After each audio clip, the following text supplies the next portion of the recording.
But at this point, we are drawn back. We've been drawn back, and Kumasi Asante Kotoko released a statement on this matter, and they listed 7 key points. So let me read the 7 key points here.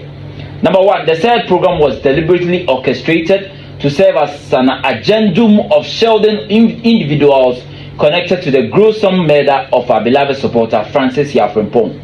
Number 2, the management of Asempa FM knew or ought to have known the content and intent of the program, as evidenced by their publicized flyer promoting the show, which was widely circulated before the broadcast. Number 3, the program lasted approximately 17 minutes, during which reckless and false statements were propagated.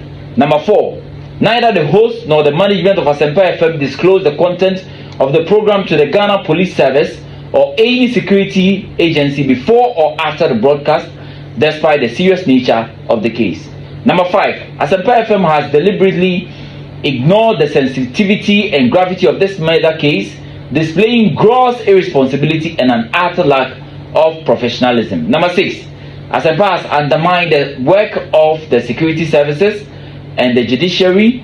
And number 7, to date, no disciplinary action has been taken against the host, Professor E.K. Wallace, by Asempa FM, even in the face of overwhelming public outcry. Now, in these 7 points, Kotoko states that they are boycotting all channels of Asempa FM indefinitely and has also banned the media channel from covering any organized activities of the club effective March 3, 2025.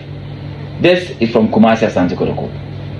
That too, they also released a statement on the current happenings of this matter, where they stated that the police have in their custody one Grace Yaw, a girlfriend of Daniel February, aka Brima, aka Ashi, aka Rasta, who concealed the suspect between 4th and 17th February and assisted him to run to Senegal through Cote d'Ivoire.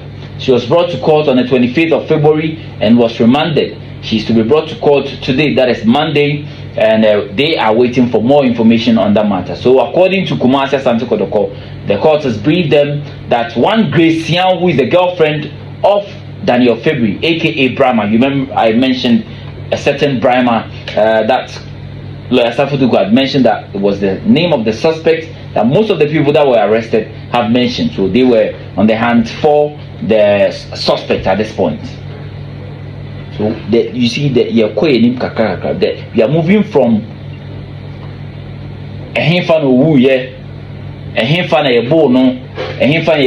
we are moving from that angle to a different angle. So to have been drawn back by the Asempa FM journalist, a respected one, Professor Wallace is a top journalist in Ghana with respect to media or sports journalism in this country.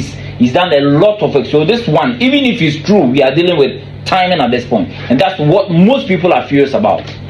And in this era where since Pooley died, we've had a lot of happening with regards to hooliganism in the country. In the Division 1 League, we have 3 zones: Zone 1, Zone 2, Zone 3. We saw what happened in Zone 2 where Elmina Sharks played against Gamblers. At the weekend, we saw Nagod FC against True Democracy in Zone 3. We already have several issues as well. Even in Zone 1, there was an issue earlier. In Zone 2, there are 2 issues. So we are still battling hooliganism. And on that note, I think that the best way to solve hooliganism in this country is for the security services to be really involved in our football. Not just presence, really involved. And Kabenya Otwanaka security services personnel are to chain. Maybe we need that at this point. That seems to be the only solution in solving hooliganism in this country. Because at the Ashanti Region Inter-School and College Games, we saw what happened at the Barbara Sports Stadium. We are not done yet. The issues will continue. At this point, we can't even blame the GFA because it's about security. Agreed. We can blame them on a certain tangent. But you also have to look at it that our character ourselves as people of this country and how we react to sports clearly shows that we still have a lot to learn. And it's a bit sad.